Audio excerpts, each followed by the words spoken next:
Hey Retro fans, welcome to the latest episode of Retro Faith. We got a jam-packed episode concentrating on the Switch. Yes, a modern console, but we're doing it with a retro twist, of course.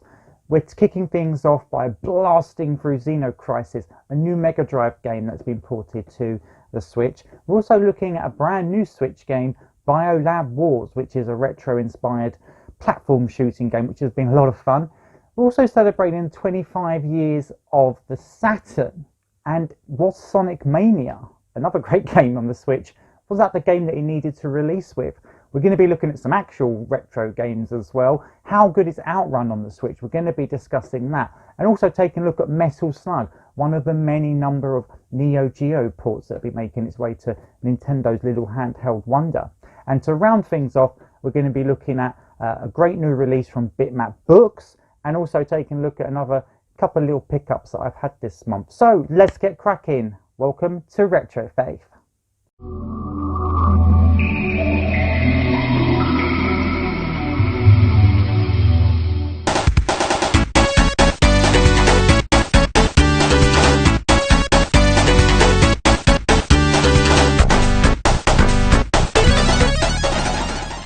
Hello, welcome to the show.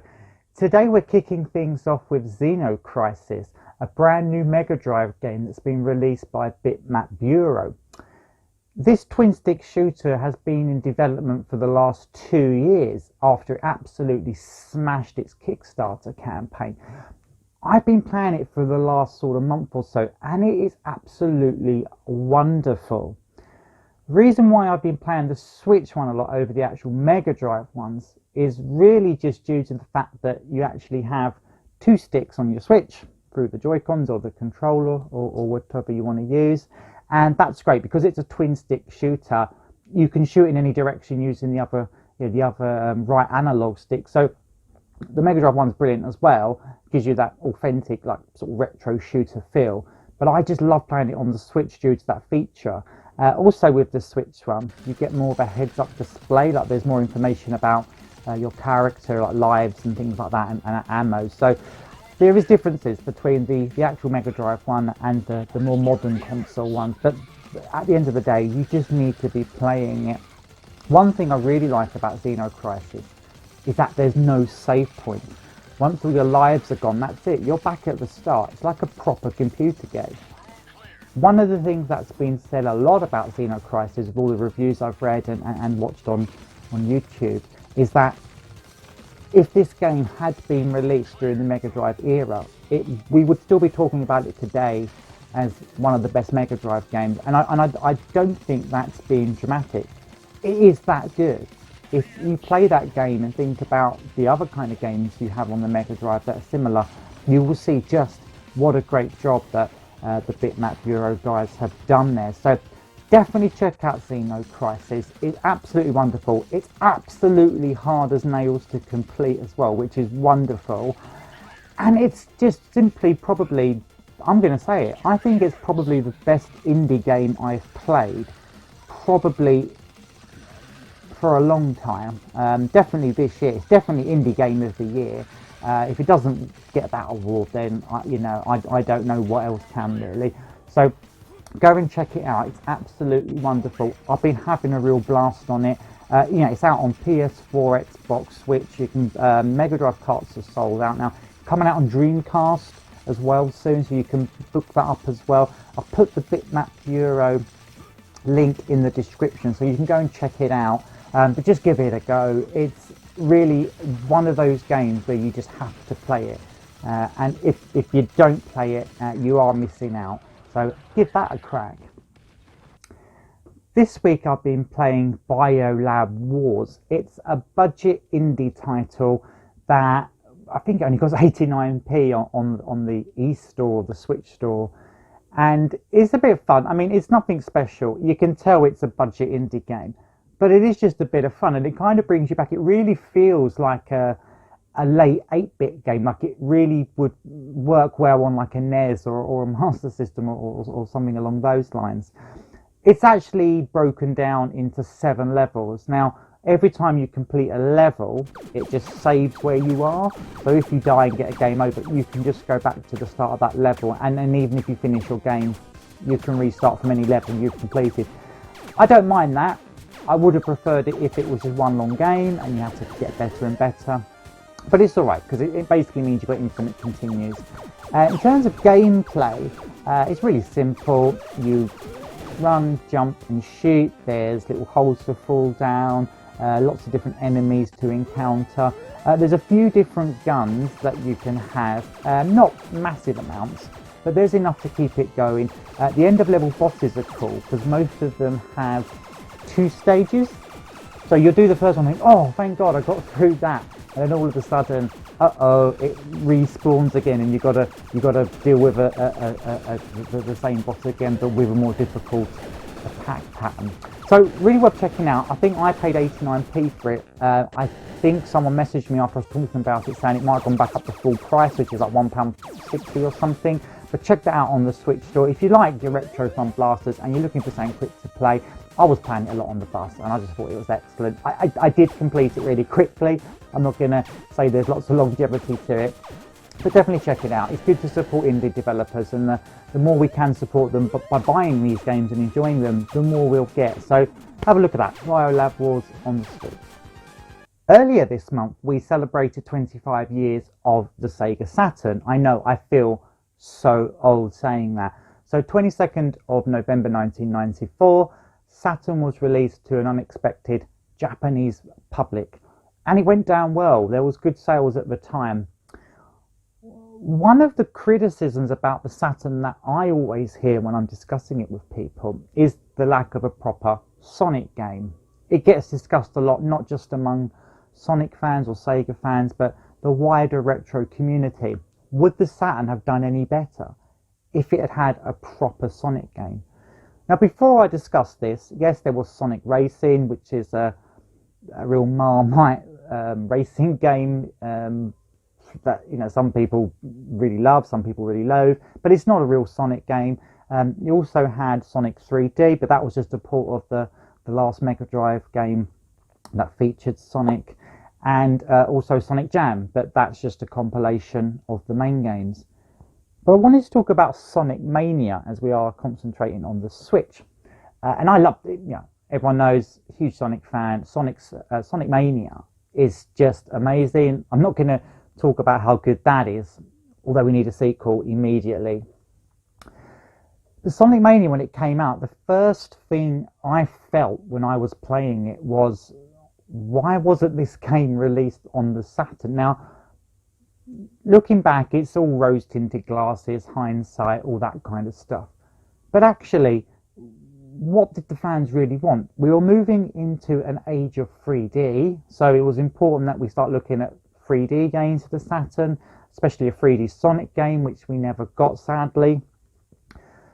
But just imagine it. You're back in 1994, 1995, and the Saturn's just coming out around the world, and kicking things off is a brand new, high quality 2D Sonic game.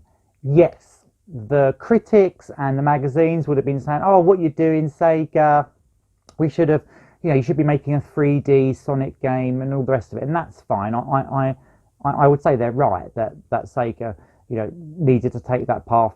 Sadly, we all know what happened with Sonic Extreme. That never happened. But I still think the fans would have lapped it up. If I was back in 1995 and I saw Sega Saturn had come out with a brand new 2D Sonic game that follows on from Sonic and Knuckles, I would have loved it. I wouldn't have cared if it was in 2D or 3D. I would have just been like, yes, more Sonic the Hedgehog, because that's the sort of frame of mind I was in. Sonic the Hedgehog was absolutely massive. Imagine if Sonic Mania had come out on the Sega Saturn 25 years ago. It would go down as one of the best Sonic games, because it is one of the best Sonic games, and there's no reason why something like that couldn't have been on the Saturn. Yes, rose-tinted glasses, we can look back and say it would have been great, and Sega were right to plough on trying to make a 3D Sonic game, and it is a real shame that we didn't get Sonic Extreme again, because it looked amazing, and the playable sort of tech demos we have today show that it would have been a really good game. But I just can't help looking back every time I play Sonic Mania, and I always kind of look over to my Saturn games and just think, wow, there should be a Sega Saturn game there called Sonic Mania, or whatever it would have been called back then, and it would have been brilliant. You could have still released Sonic Jam and given us the little Sonic world and everything in that. That would have been fine. But I just think Sega really missed a trick. Maybe when we really think about it, Sega never really played it safe. They always went for the jugular with everything they did, and maybe that's what happened here. We've heard plenty of high-up people in Sega talk about the problems with Sonic Extreme, and maybe they just didn't think at any point, you know, maybe we should cobble together some sort of 2D game just to get the story continuing. But you know, it's all hindsight, and it's wonderful. So I've been playing a lot of Sonic Mania recently and thinking about the what if of the Saturn. But let me know what you think. I really think this is an interesting subject. You know, we obviously got Sonic Adventure on the Dreamcast because they shifted all of the development for the Sega Saturn to the Dreamcast when we realised the Saturn wasn't going to be very successful going forward. So what do you think? Do you think a 2D Saturn game being released on the system would have been good? I'd like to know what people's thoughts are about it, because Sonic Mania is one of my favourite games of all time. Yes, you know, massive bias, being a huge Sonic fan, but it is a great game, and it really does make you think about what if. So any Saturn fans, let me know what you think. What are your thoughts on the lack of Sonic on Saturn? Alright, so that's all the modern retro goodness on the Switch, but what about actual retro games? Now, there has been a whole host of retro compilations being released for all modern systems for the last few years or so. I mean, Sega forever releasing compilations of Mega Drive games. Nintendo have released their their SNES and NES emulators on the Switch, which have been absolutely amazing. We've had SNK releasing different sorts of compilations of their arcade games. Capcom's have done the Beat 'em Up bundle recently, which is another fine, fantastic compilation. And the great thing about playing all these on the Switch is that you've got it all on the go. And yes, I've had discussions with people that say you can use unofficial emulating, and that's fine. But there are some people that sometimes they just want the product, and then they're maybe not quite technically gifted to work out all the emulators and stuff. But I absolutely love it, and I've been playing a lot of a really, really excellent emulation of Outrun. Now, it came out on the Switch a while ago, about 6 months ago, I think, maybe even longer.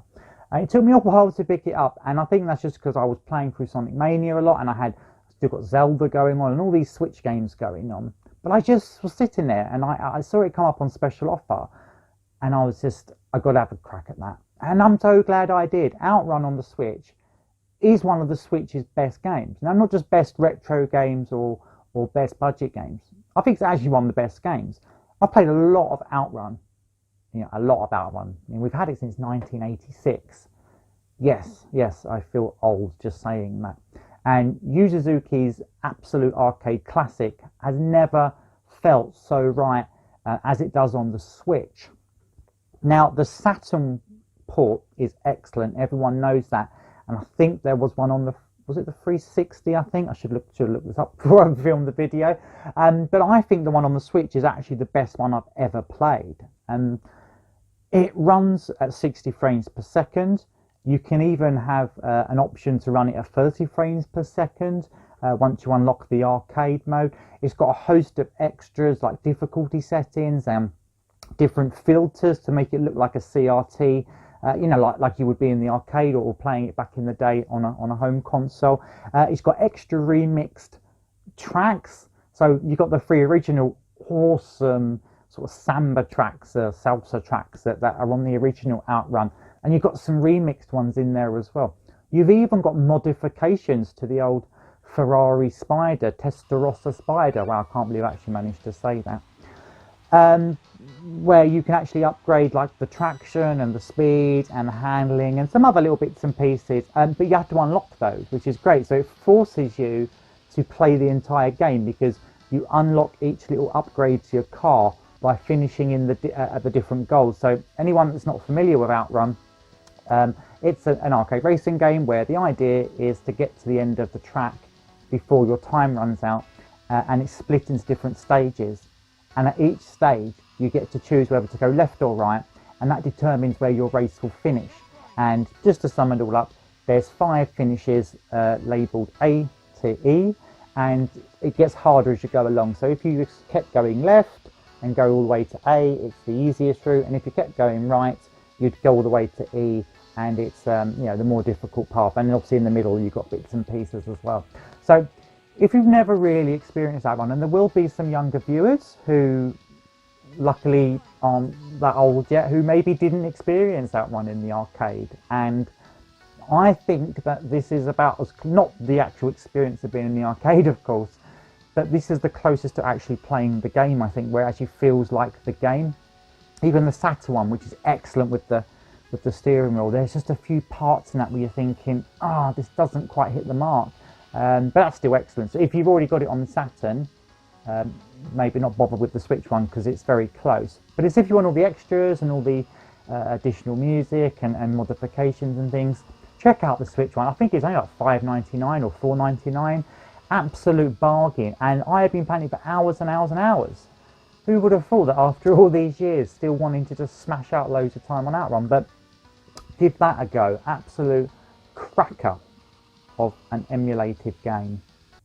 Lastly, for games on the Switch, I want to talk a little bit about Metal Slug. Now, Neo Geo have been secretly, or SNK rather, have been secretly releasing lots and lots of their ports of their classic Neo Geo games, and Metal Slug is a really good addition. Again, I found this on like a little sale. Like, what I like about the Switch is there's always every week a little bundle of games that are like 50% off, 80% off, something like that. And I'm not sitting here trying to sell the Switch. I just think there's a lot of bargains out there. And I think I picked up Metal Slug a couple of weeks ago, or about a month ago maybe. I think it was like £1.50. And now Metal Slug, I would love to own on the Neo Geo, but it costs a silly amount of money. We're talking thousands of pounds here to own an actual Metal Slug AES cart. Yes, you can sort it out cheaper having the MVS arcade boards, but the point being, Metal Slug is expensive, and the only other sort of way to play it was on other compilations, for like the Xbox and the Wii and things. You got a decent one on the Saturn with a bit of slowdown, but never could you really make that real arcade experience. Now, the port on the Switch that I've been playing recently isn't perfect. I do notice some things where I'm thinking, that's not quite how it should be. But overall, it's fun, and because it's on the go. Now, this is where I really get into the Switch a lot, because if I want to sit and play through a game, I can stop playing it, take it out of the dock, and I can take it on the bus again and continue doing that. And I really enjoy that about it. It really is sort of gaming for everywhere. And you can just, the great thing about these emulators and these re-release of old games is they all have these kind of pause features where you can just stop the game mid-game, turn off the Switch, and when you turn it back on again, it's there again. Now, Metal Slug, it's a very short game. The problem with this, because it's a direct port of the arcade game, it has to give you infinite continues as if you're putting money in the actual arcade slot. So that takes a bit of the edge off of it, and you don't really care about losing lives. So it takes a bit of the frantic nature of the game away, and trying to preserve every little bit of life or every bullet, etc. Because you can just die and come straight back in the game. But that's the only disappointment with these Neo Geo games is I wish they'd made them a bit like the actual Neo Geo AES carts, where you only get like 4 continues. It kind of forces you to get better at the game. It doesn't have that feature, sadly. So Metal Slug's really good. I'm going to try and get some more Neo Geo games to play on the Switch and bring them to you guys. But check it out if you like Metal Slug. It's worth picking up for a couple of pounds. We're coming towards the end of this episode, so I just wanted to show a few pickups very briefly. The first one I've got, I was very lucky to be sent this by Bitmap Books. They sent a couple of these through. They're more encyclopedia, I'd say, than they are just like a straight up book. And they basically just cover the whole history of whatever topic that they've got. So they've got loads of them. There's Amiga, this one's the Master System one. And I've been reading it, I've nearly finished it. I've been reading it over the last couple of weeks. and it's absolutely brilliant. I've put a link below for my review for the website on retrofaith.uk, which has a lot more detail, but I just thought it'd be a nice thing just to show on camera as well, because there's so much goodness in this. Look at some of the artwork, it's just amazing. And the interviews with some of the high profile folks in the industry. I mean, I was really impressed at the forwards by Mark Cerny, who was a big Sega guy back in the 80s and 90s. So I really like these. I think they're amazing. They'll make the perfect presents for any retro fans, I'd say, as well. The quality is, as soon as you start looking through it, it just oozes quality. So big shout out to Bitmap Books. Very kind of them to let me have a look at these and to share with my readers and viewers. But check the link below. It goes through to the actual review, where I've spoke a lot about what's in these and how good they are. So have a look at that. Bitmap Books, I love it. The second thing I wanted to show everyone is something a bit silly. And again, there's a link below if you want to have a look at it yourself. But it was a Knuckles controller holder. Now you've got these things cable guys. I'd seen them in the past. There was like Sonic one, and there's like a Spyro and a Crash and all that sort of stuff, all the big main characters. But then when they made a Knuckles one, how could I not buy a Knuckles one? Look, it fits my Sonic and Knuckles controller. Won't fit on there, but you get the idea. I love it. It's absolutely amazing. So big Knuckles find, and I'm so glad that we're getting some more Knuckles love. Knuckles has been quite big recently, and I'm glad he's coming back. I'm bringing back Knuckles. Lastly, I've got a bit of a holy grail. Now, I spoke in the last episode about how I'd finished my Sonic collection, or it's pretty much done, and that was amazing. And in the future, we'll get to lots more about the Sonic mountain here. But I had a bit of a grail. Very shortly after getting the last actual games, someone come up on our Facebook groups, and they had this for sale. Oh, absolute holy grail for me as a Sonic collector. Sonic and Knuckles Mega Drive 2-pack, released exclusively in France. So everything on the back is French. And it's not the best condition, but I'd never seen one for sale in the UK. So I just thought I had to buy this. So big shout out to Danny Higgins for sorting that out for me. One very happy Sonic fan. That's it for this show. I just want to say a big thank you to anyone that's donated a coffee or logged on and donated via the Patreon page. Until next time, I've been Retro Faith. Thanks for watching. Keep it retro.